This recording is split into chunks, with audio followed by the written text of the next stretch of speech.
Okay, welcome back to the Regenerative Health Podcast. Today I am sitting down with Tom Bjorkston. Now, he is the founder and owner and chief farmer of Misty Creek Agroforestry, which is a regenerative and syntropic agricultural operation here on the Northern Rivers of New South Wales. So, Tom, thank you for joining me. And maybe let's start with a bit about Misty Creek. Like, what do you guys do? What is your chief operation? Yep. So our farm's based around our Syntropic Agroforestry. So this land used to be subtropical rainforest, and basically that's what the land yearns to be. So what is different about our farm and what's unique about it is this integration of the agroforestry with animals. So that's chickens and cattle, but also using those animals and their biology, their manure, all that kind of stuff for horticulture as well. So directly integrating our cropping with the animals as well. And we are a direct to market farm as well. So everything that we grow is sold at the local farmers markets. I think the first time I saw your operation must have been on social media at some point, and there was some drone footage, and the drone footage showed rows of trees, of cropping trees, and you had chickens in between these rows, and it was called this idea of tree range eggs, and I had it on one of my Regenerate talks because to me it made so much sense that if we were creating a holistic and interdependent biological system in order to produce not only the highest quality but the most amount of food, then it made sense to me that you would also have some form of trees and plants growing in there. So can you explain what those rows are and how they optimize things? Yep. So where do I start? So let's start with chickens are jungle animals. They're naturally most at home in the forest or on the edges of forest. So what we've created with that agroforestry is exactly that. We've created not exactly a forest, but it's like a constant interaction between the forest and the edge because you have rows of trees with grass in between. So what that means for the chicken is that, there's a pretty popular pasture-raised chicken, people are doing it all over the world. And we haven't reinvented the wheel there. We've just kind of taken that, and instead of the chickens being out in an open paddock, which, say, in some climates, especially where pastured chicken was popularized in North America, you can get away with it because it's a lot more mild. Here in the subtropics, it's very hot. High summer temperatures, sun directly overhead in summer. So this gives a lot more comfort to the chickens. So what this means is that, say, if they're out in an open paddock, they might only spend 3 hours of the day foraging. So an hour and a half, this is in the middle of summer.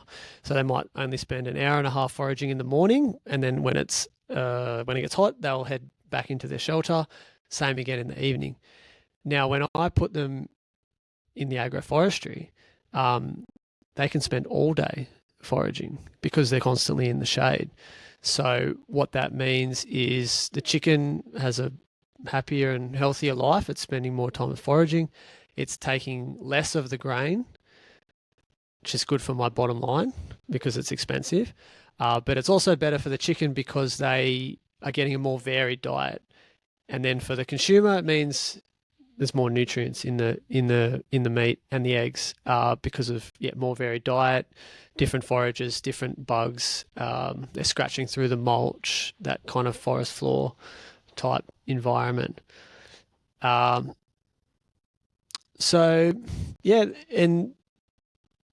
to go back a step, it's because I didn't explain pasture poultry, but the concept of that is that they have a mobile caravan, whatever you want to call it, with electric fence around it. and you're constantly moving that to fresh pasture. So again, great for the chickens because they're constantly getting access to fresh forage, grasses, herbs, insects, what have you. But it was also good for the land too, because if you leave the chickens in one spot for too long, you're getting tons of manure in the one spot, and then that's going to be causing problems rather than benefiting the land. So there we have our nice long rows because we're moving those with a tractor. So another kind of part of our farm too is, trying to have these animals in very natural situations, like mimicking how they would live naturally, but also fitting it into our economy where you have to be efficient and effective and productive, basically to make sure you're profitable. So I can keep providing people with food. So the big long rows, that means we can move them straight because every time you turn, it's like it takes a lot longer to move them. So, and then within those rows, once the chickens have moved on, and often the cattle will come before or after them, there's enough manure left that we can crop vegetables behind them directly in that area as well. So then again, your lines help with irrigation and just ease of management, grass management, all that kind of stuff. Can you talk a bit more about this idea of syntropic agriculture and agroforestry? Because in the next step for people who have decided they're interested in where they want to eat, what they're going to eat, yes, they've learned about regenerative farming. They understand basic concepts like rotating cattle and not leaving them in the same areas. But I feel like what you're doing, and that's what struck me, is this seems like the next level above, which is if we're going to recreate natural conditions and we're living in a subtropical, at the 28th latitude, it's different to a lot of other situations where it's just open grassland. So what are you actually doing with this? What does syntropy mean? And just explain that concept for us. So syntropic is, it's basically mimicking the way that a forest functions, but if you take it back very fundamentally, it's actually how any ecosystem functions, and that's on the principles of succession. So natural systems have a tendency to go towards complexity. They will improve the quantity and quality of biomass, the ecosystems and the biomass that makes up it, like the flora and fauna, will become more complex. So basically we can just harness that to grow without the need for any inputs. So, because if you think about the rainforest doesn't need fertilizer, it doesn't need chemicals, it doesn't need irrigation. It will just grow on its own. But in nature, it can happen slowly. So for us understanding those principles, we can take that and speed it up massively. So what that typically means is understanding what level of succession your land is at, so that determines what species you can grow.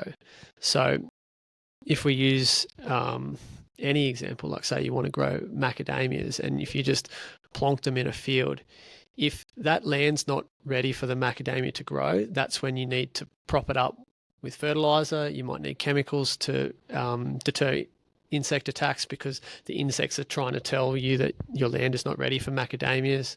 You might need irrigation because the soil's not wet enough. So what we do is we find pioneer species that the land will accept and will grow very easily and prolifically without any inputs. And then we can use that to create the conditions for what we do want to grow. And the management tool we do that is by pruning. So what we're planting tons of different species and some particular ones that work really well. And then we're cycling that biomass. So we're pruning it, put it down on the ground, and that process mimics how the forest floor forms and starts creating all this fungi in the soil. And then we'll create the conditions for what we do want to grow. So we, obviously with the addition of the animals, that is kind of like another input that boosts things along. But I see that as a way of, basically kind of boosting it along while also providing another kind of layer to our business, and a very, like a, what's the right word, like a one that contributes in a really good way as well. So with these rows, I'm guessing you're growing both crop species and non-crop species. So and the crop species being ones that will obviously thrive in that area, and the non-crop species are essentially like sacrificial carbon that you're essentially, I believe, cutting with a machete, and then Chainsaw, yeah. So can you talk a bit more about that? Yeah, so there's kind of two elements to the system. So there's the agroforestry, so there's the trees, and then there's the horticulture which are the veggies. So they're kept somewhat separate because we'll go back to, this, we need to be efficient with our harvesting and planting and all that kind of stuff because we're, at the end of the day, we're a for-profit farm.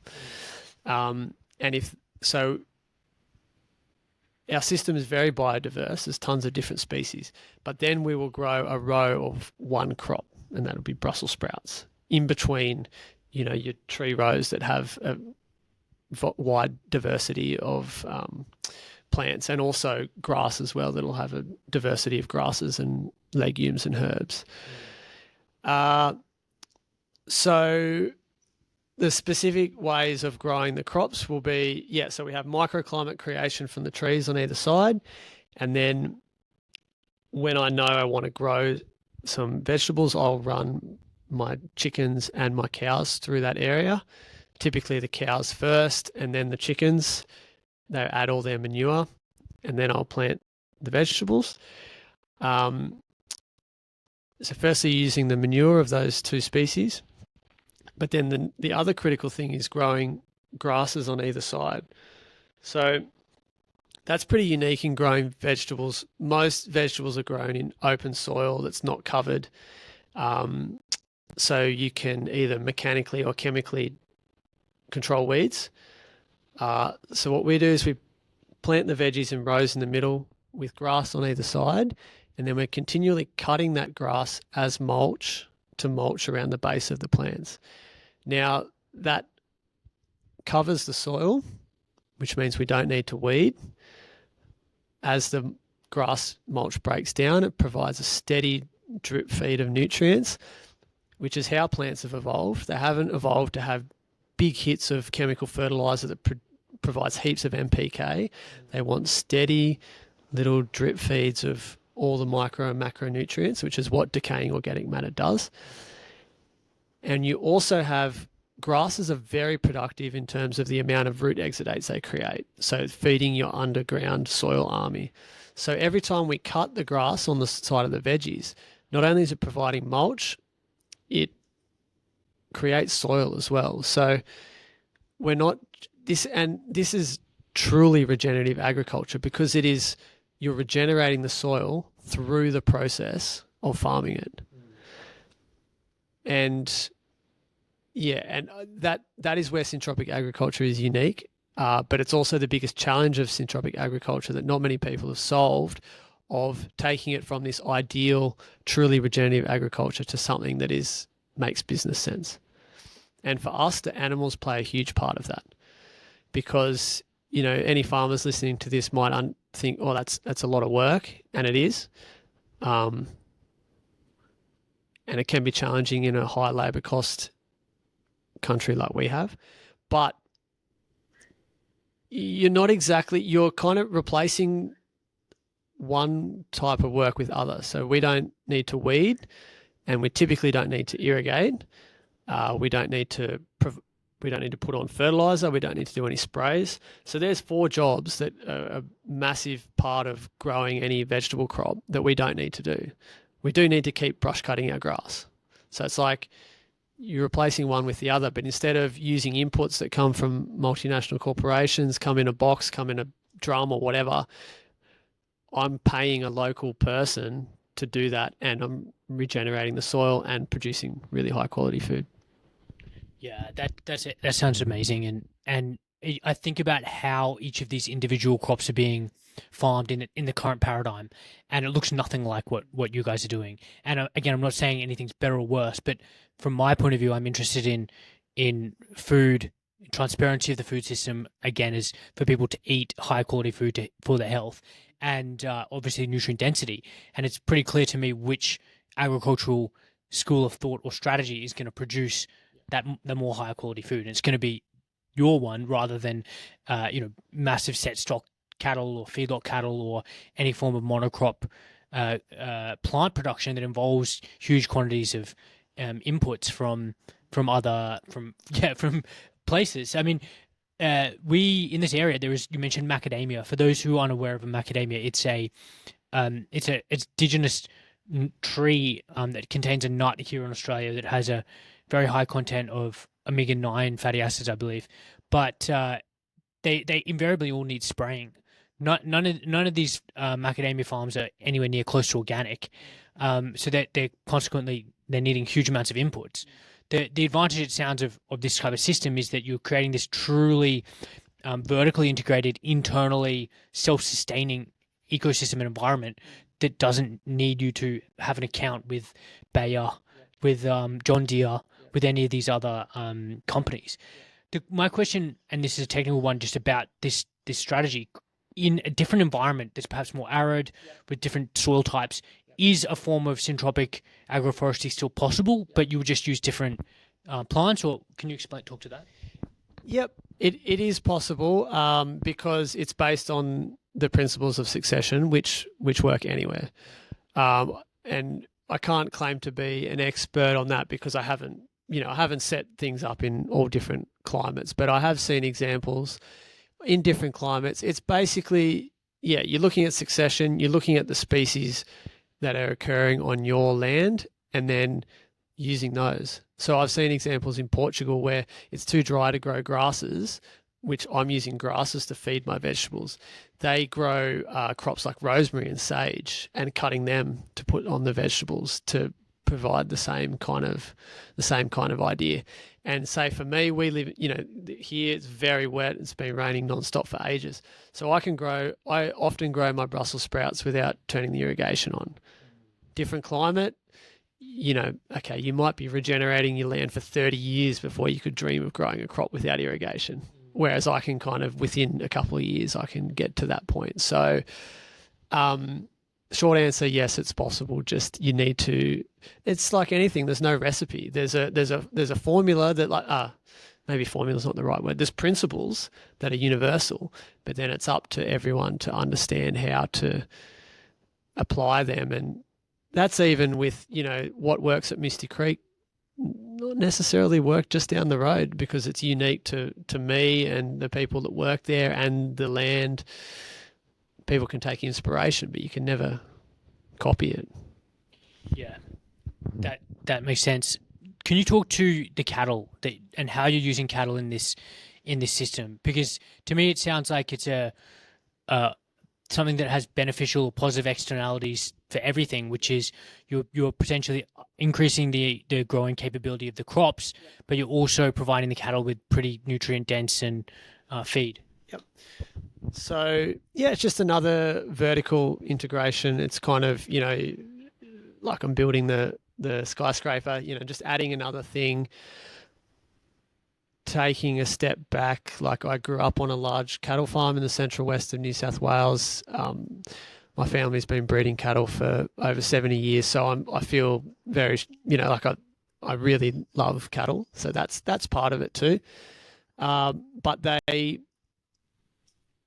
help our chickens. So our main farm is focused around the farm is focused around the chicken. That's what brings us most of our income. They help the chickens in terms of the way that I can use them to manage the pasture. So with the type of ultra high density grazing where I can create a very leafy, healthy, nutritious pasture, that means my chickens are going to have more nutritious pasture. And, the grass grows very rapidly around us, so it can get up this high very quickly. So if I can move the cattle around and it gets a bit shorter, the chickens have a better pick, So that helps the chickens. It also helps the crops as well, because say my Brussels sprouts plants, when they're finished, a chicken wouldn't exactly eat that, but a cow would come and eat that. So it's adding the biology to everything. It's adding like a pleasure for me, like it's something that I feel really good about.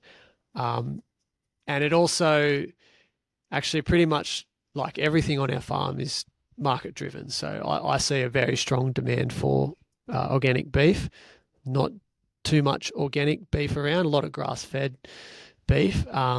So yeah, just any way that I can see market opportunities and leverage my existing infrastructure in terms of cold room facilities and farmers markets I'm already attending and existing customers.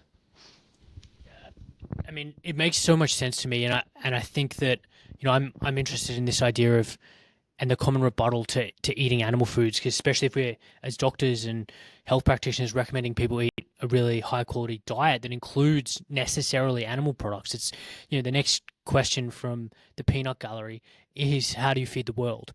And I think that's a really misplaced question, because it's you're trying to solve a global scale before the local scale, which doesn't make any sense. But if we're answering that question, what you're doing really does answer that question, because it's optimizing every single square centimeter of land for food production. And if we replicate your model, obviously with idiosyncratic or changes that are dependent on wherever people or other farmers are, then you're pretty quickly producing a whole bunch more food than the industrial models or any of these models about food production even could comprehend. So yeah, so something you said just now, they're producing more food, but so your industrial system produces more calories, but no nutrients. So like a system like mine, it's so productive, and I think that you'd have to look at it, but no question, producing more nutrients, and we know that people are getting enough calories for the most part, but they're not getting enough nutrients. So there's a whole thing, the industrialization of food. So what I've lived through in terms of seeing my family and what's happened to rural Australia, which I believe has been echoed all over the world, is that when I was growing up, on the farm was my grandfather, my dad, my two uncles, my older brother, all working on the farm. 2 or 3 full-time employees and seasonal workers. Now on the same farm, my dad, 1, maybe 2 workers. So that land has gone from having, what did I say, 10 or 12 people working it down to 3, and that's happened all over. And that means your villages are going and everything. And so you say, and then saying, oh, we can't feed the world. It's because this whole hollowing out of rural society has happened, that it's necessarily you can only have one man on a tractor growing crops, and you can't have these productive systems like we have, because it's very reliant on labor. So my father's farm, 7,500 acres, 3 employees. I have 28 acres. I have the equivalent of 4 full-time staff. So, there's a lot happening on a very small space. And the way I see it is, instead of investing millions in machinery, I'm investing in local people. Local people working for me. So my farm doesn't rely on big amount of inputs, but it relies on a lot of labor. But, I'd rather see that the majority of my earnings go towards paying people's wages than, say, servicing interest payments on machinery or paying agricultural companies for chemicals. So it requires a whole cultural revolution, and people from the city don't understand it. Basically. Yeah, no, and what you're describing is really echoing what it sounds like happened with one of the pioneers of this regenerative agricultural movement in Bluffton, Georgia, with white oak pastures, and their work restoring their essential like village and township was it's essentially happened because they were able to employ more people using this more human intensive agricultural practices. I mean, to me, the industrial and the centralized system, it's pseudo productivity, and it's producing pseudo nutrition. Whereas what you're doing is true productivity because it is producing real nutrition, and it is literally regenerating the land, and it's a net benefit to this commons, which Jake, my friend Jake Wolke in here in Australia talks a lot about, like what is regenerative farming? Something that actually adds to the commons rather than detracts from it. So it's very elegant, and again, it's about working with nature. These centralized systems are destructive. They're extractive. I mean, someone put it as strip mining the soil is kind of what a lot of monocrop agriculture is, and that I think is a real fitting saying.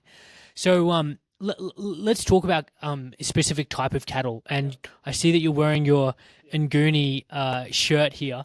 Now, Nguni, which are an eco-type breed of indigenous African Sangha cattle, they're a bit of my hobby horse. I'm very enamored with their ability to survive in all kinds of conditions. And if we're talking about productivity per square meter of land, and we're thinking about per square meter of beef production, then these are kind of the cattle that you want. So talk to me about your experience with cattle and what you're looking at with these Nguni cattle. Yep. So our farm's certified organic. So that means that with our beef, we're looking for a hardy breed of cattle that can, and not only we're certified organic in a environment that's very difficult to be certified organic because we have high burdens of parasites. So a lot of buffalo fly, a lot of ticks, internal parasites such as worms, liver fluke, all highly prevalent in our area. And when we started,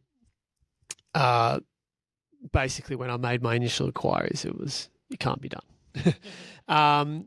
And that's where the Nguni are completely central to my strategy. And when I initially started with cattle and with some other breeds, I was trying to achieve what I wanted to achieve with the grazing and wasn't getting the results I wanted because this breed has been, thousands of years in Africa of just harsh selection processes. And there's a lot of parasites in Africa and, you survived, you didn't.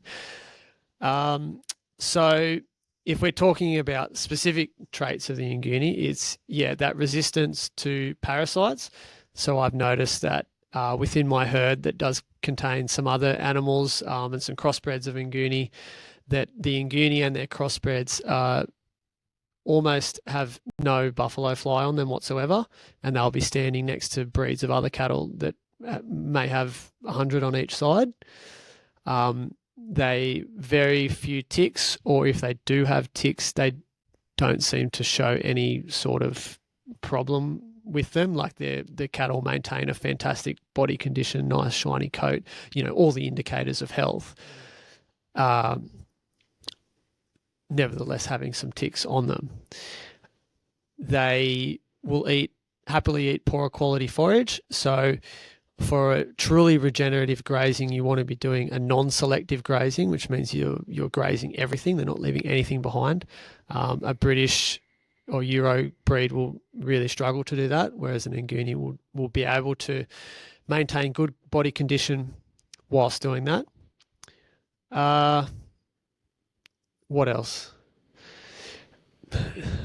I'm lost now, but they are just a fantastic animal, and they've basically allowed us to achieve what we want to with our grazing, with our ultra high density grazing, and staying organic, so like low input, and staying in good body condition, because it can be a pretty common thing, especially in our kind of climate, which is not great for raising cattle, that if you've got the wrong breed, you can try this regenerative grazing and then your cattle do very poorly. So I see the Nguni thriving under these kind of, what I call it tough love. Like I really deeply care for my cattle and look after them really well, but at the same time, I'm also providing quite a harsh selection process on them. Yeah, and look, I'm not a farmer at all, but to me, it makes so much sense that if you are trying to graze you're using an animal that you want that animal to be adapted or suited to the environment you're in. And in talking to people and talking to other farmers, it seems like there's a lot of inertia and maybe legacy in agricultural practice, which is they're using this breed because their dad used it, because their father used that, and they're not in fact using an animal that's adapted to the country. And here in Australia, we have massive amounts of marginal country. We've got massive swings of weather that include dry and wet periods. And if you're using a cow that's adapted to a rainy island in the North Atlantic, where it's cold and wet, say like an Angus or Hereford, then you're probably not using the exact one that's right for the job. So it seems like a no-brainer, but perhaps it takes someone who's thinking outside the box or hasn't been within these intellectual thinking paradigms to see that. The other facet of the problem is that if you care about the ethics of animal welfare, then why would you have a cow that's going to be suffering? And what you described with the buffalo fly, I mean, I've seen animals like similar to what you described, side to side, different breeds, and one looks like a some kind of emaciated product of some kind of concentration camp, and the Nguni is thriving. It's the same environment but a different animal, and incredible to make that much of a difference. Yeah, so there's a lot of, you can, like I mentioned with the Syntropic agroforestry, if you don't have the right conditions for your plant, you're going to have to prop it up, fertilizers, chemicals, irrigations. It's the exact same with animals. If you don't have the right conditions, you can get away with it. Regular deworming, chemical treatments for buffalo fly, dipping for ticks. So you can control it. And I think that's part of why less people have not adapted this kind of breed, because you can kind of skirt around it. And you can selectively graze as well. So you allow your cattle to take the best of everything, so they're getting the best nutrition. So, we're pushing them to non-selectively graze, which means they're not getting the best of everything. It's much better for the pasture. But once you get that cycle, it's not as if the cow's getting, really poor quality diet. But it is essential that they have that nutritional adaptation to take poor quality forage. We have these crutches that can enable producers to get through or get past that lack of adaptation. A lot of it is market driven too, in terms of what people desire from their beef. While the Nguni is incredible in all these reasons we've just spoke about, because of the way it's been selected over thousands of years in Africa, it's not been for eating quality. It's been for resilience and able to thrive in harsh conditions. So, and that's where a crossbreeding program can come in. You can get the resilience, the nutritional adaptation, but you can add some of the carcass quality of the other breeds and get the best of both worlds. Yeah,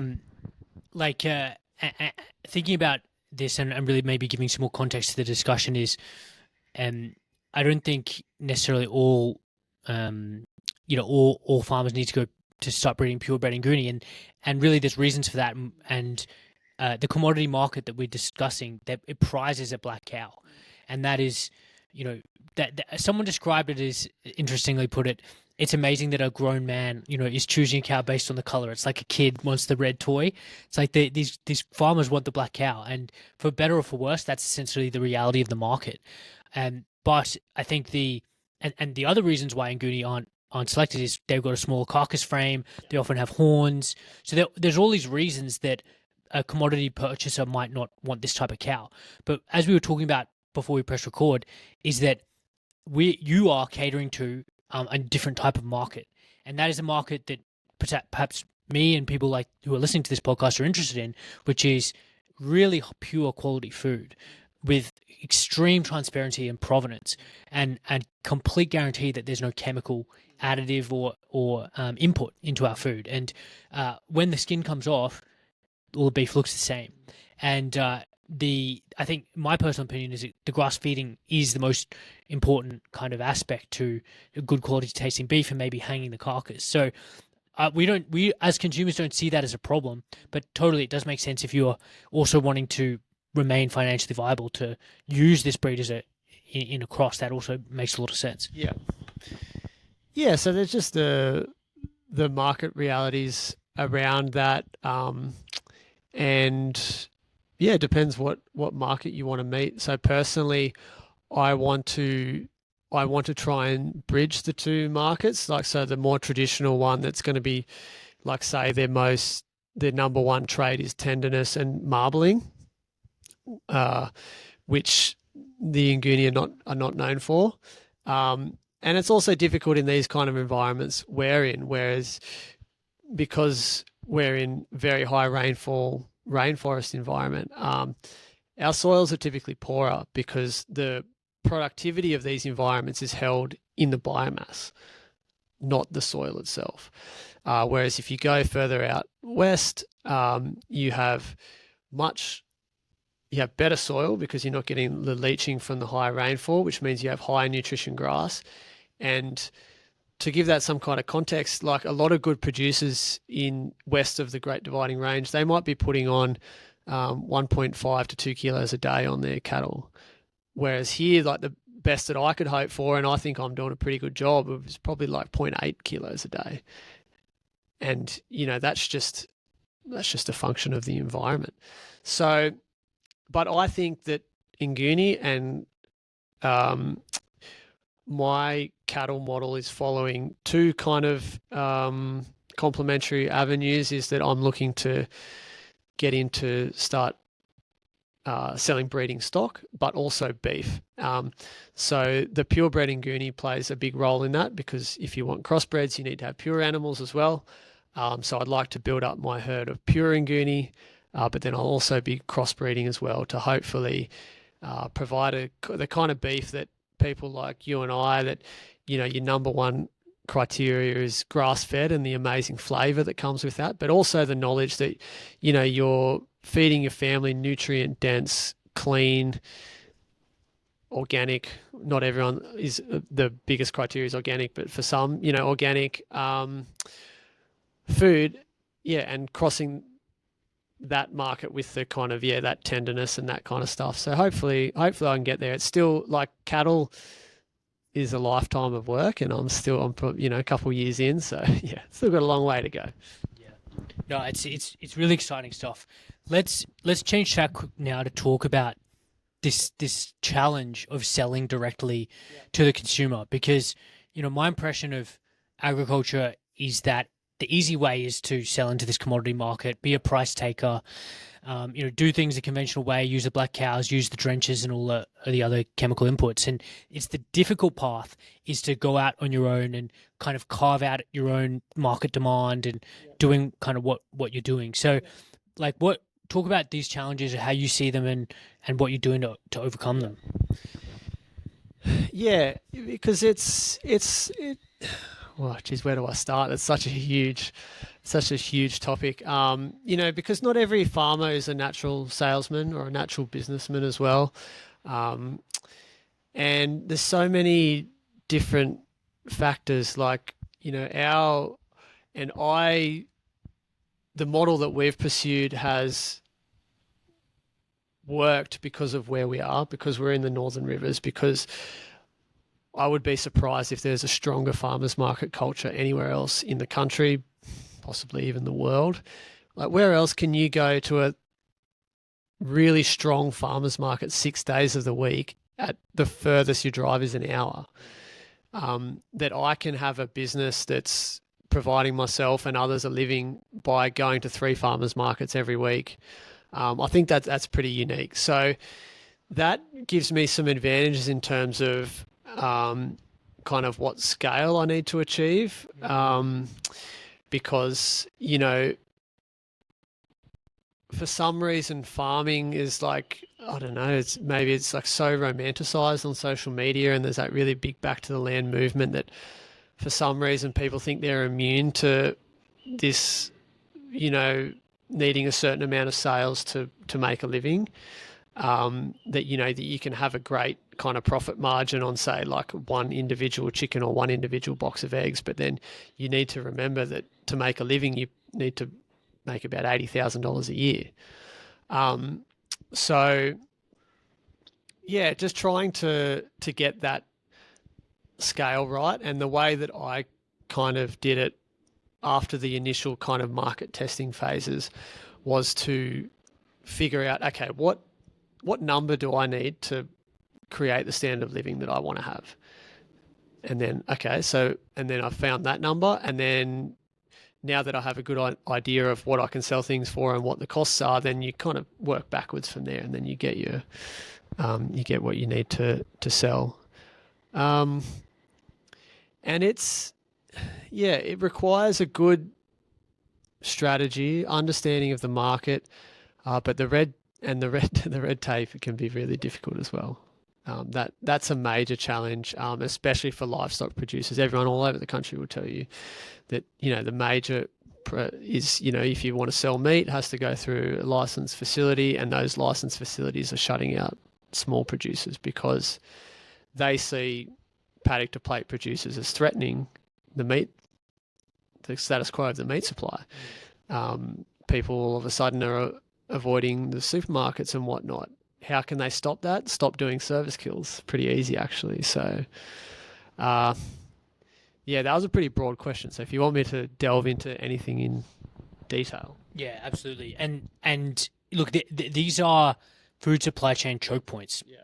And they're being enabled and maintained by regulatory capture. It's really like, if people understood more, then I think there would be the pitchforks and the torches. But at the moment, people don't understand the process by which their food is made, and they're not realizing that they're essentially being deprived from sourcing food directly from a farm that's been killed and processed on that farm, because industry has influenced regulation to make it difficult for you to do that on-farm processing. And it's truly bizarre and makes no logical sense, because it's the 21st century, it's 2025. We have the technology to maintain high quality hygiene and food standards anywhere. And it would be very, very easy to do that, say, on your property or anyone else's property. But these archaic, you could say corrupt laws are preventing us from accessing your produce that you've killed on farm. And us as consumers, we have to pay more because your fuel costs, your labor costs, your transport costs all have to be built in to the price that we pay for that beef. It's pretty bad. And like this, I feel like it needs to be more of a big deal than people are making out. Yeah. So, and there are some people making some noise about it, which is good. Australian Food Sovereignty Alliance being one of them, but it's been happening for a long time. Like I mentioned earlier, my family's been involved with beef for many, many years. And my dad said 50 years ago he could have a choice of abattoirs where he'd send his cattle within a 3-hour drive. He had all these different towns that he could choose between. Now his nearest abattoir is 5 hours away. Same for us for the chickens. We had one that was 10 minutes down the road. Now the nearest one's 4 hours. And, whether that is an ongoing thing as well is something that's, it's difficult. And I think that, like all of our customers are fully across this kind of stuff. But I think your average punter in the city actually just they have no idea of what's at stake, that there is this independent, food sovereignty, like being able to, and it goes back to a very personal level in terms of why can't people eat the food that they choose to eat? So basically the government's saying that we're deciding what food you can and cannot eat, and why are adults being dictated what they cannot eat? That's absurd. It's completely absurd, and it's profound, unreasonable intrusion into the private life and decisions of independent, competent adults. I mean, we talk about you can smoke, you can drink. Why can't you choose what food you want? Exactly. You can vaping. Yeah. We talk about consent in medicine. I mean, people have the right to decline all kinds of reasonable treatments. Yet, we're essentially barred from consuming food in its natural state. So I personally think this needs to be an issue for everyone that they raise with their local member, like on a really, really local level, your local state member, federal member. I mean, this is one of the biggest issues. I mean, we're seeing the encroachment of the pharmaceutical industry we've the past 5 years we've seen it encroach into human health. We won't necessarily talk about that, but in veterinary health, we're only kind of one disaster away, biosecurity disaster away from the mandating of mandated pharmaceutical inputs. And if you've got other regulations included, herd tagging or whatsoever, or you mandate vaccine certificates prior to processing at abattoirs, pretty quickly, you can't easily obtain beef that's pure as the way our ancestors have eaten it for millions of years. Yeah, absolutely. And I think that what's important about this is that theoretically we're in a capitalist society. So, if people want this, they should be able to have it. That's kind of how supply and demand works. And I also think that it should be a bipartisan issue too. Like it's conservatives, because it's, we've talked about earlier, the decline of rural areas. This is a way to restore our rural villages and towns by providing jobs again, and not just jobs, but dignified jobs, and, jobs that people love, not just crappy jobs.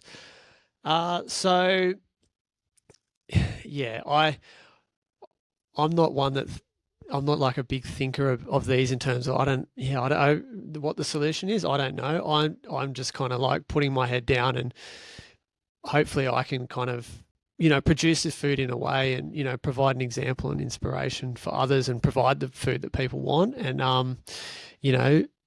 I'm going to be trying my hardest to kind of get this food to people's plates in the way that they want it. And if I can think of new and novel ideas, hopefully I can. And, that will come out along the way.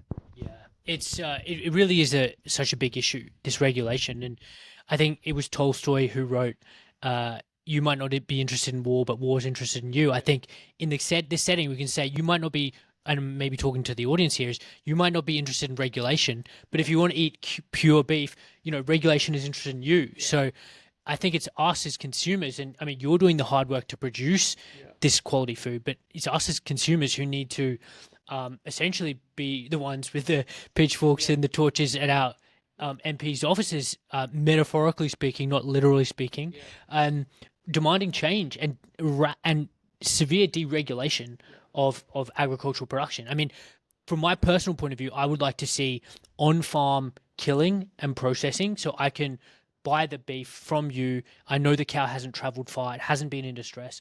I would like to see farm gate sales of dairy products that don't have to go through industrial producers and manufacturers like Parmalat, Fonterra, all these companies, and and access to other forms of fruit and vegetables, whatever I feel like I want as a consumer. I mean, those to me are basic human rights that we aren't essentially having access to right now. Yeah, and what I think is that, so anyone who wants to defend the regulations will say, well, what's to stop someone from, being really unhygienic and, giving out dangerous food? And then it comes back to, like, are we treating everyone like they're an idiot? So someone could come to my farm and they step inside my processing room and they see how spick and span everything is, how clean it is. You look at the chicken and it doesn't smell like it's off, and and then you eat it, and then you're like, okay, cool. This is, I don't need to see a piece of paper that this fellow's ticked, because I can look at his farm, I can see the produce, I can eat it, and I know that he's doing a good job. So I think that, and I read someone the other day, it's like farming automatically makes you a libertarian, because you're kind of like, why can't we make these decisions for ourselves? It's kind of like when you're at a lookout or something, and it's like, don't step off the cliff. Like, yeah, duh. So I think that there's and it's happening, and I hope it will step out from being niche to slightly less niche, that people can come to these farms, they can see how we operate, but most of all use their common sense. And what will happen is, if you're not doing a good job as a farmer, you'll be weeded out. You won't have return customers. Your business won't thrive, kaput. You're doing It's a self-regulating system. You're Yeah. doing a good job. Yeah, it is. It's totally self-regulating, and we don't need regulation and government in there to do that for us. And I mean, the arguments about unprocessed dairy is one that have been covered in other podcasts and other people, and I'll make a quick comment on it from a medical point of view. The outbreaks of listeriosis, one is that's the common kind of big disease that gets brought up when we're talking about lack of pasteurization. I mean, the big outbreaks of listeriosis, especially in the US, are in industrial processing facilities, and it's of alfalfa or some other plant. It's very, very rarely from milk itself, and it comes back to provenance and, like you say, the producer. If there's a dodgy producer doing the wrong thing and he's leaving his produce out for days and then trying to sell it, that's going to pretty quickly spread through the community, and that you're not going to get business anymore. Yeah, and then and why would you buy something that? So maybe it comes back to increasing people's education around food, and I think we're pretty blessed to live in an area where people do have a very high education around food and what's good quality and what isn't. So, then I guess there's probably systems of, so it's not feasible for everyone to come and look at the farm, and because, if you live in Brisbane or Sydney or whatever, how do you do that? So how do we bridge that gap without, I guess we're going back to local systems then, and that's, if we can get back to local systems, that's how all of this thrives. Yeah, absolutely. I think that's the essence, and that's something that I've been talking about for a while on my channel. And if anyone's interested, go and check out my podcast with Texas Slim, Jake Wolke, David Bushell, Brian Usher, right at the beginning of the channel. And the theme is decentralization and local food production and local food consumption, and tying this into the circadian quantum health for anyone who's interested in how this relates to that. Well, you want to be consuming photosynthetic products that are most proximate to your location. And that is because your mitochondria are going to be looking for synchrony or coherence between the inputs that you're giving them in the form of the light and the temperature signals, as well as the food signals. And they marry up if you're essentially consuming local food. So there's the massive health case for local food consumption. So, maybe Tom, talk to us about what your vision is for Misty Creek, like going forward. What are you excited about? What are you building towards at the moment?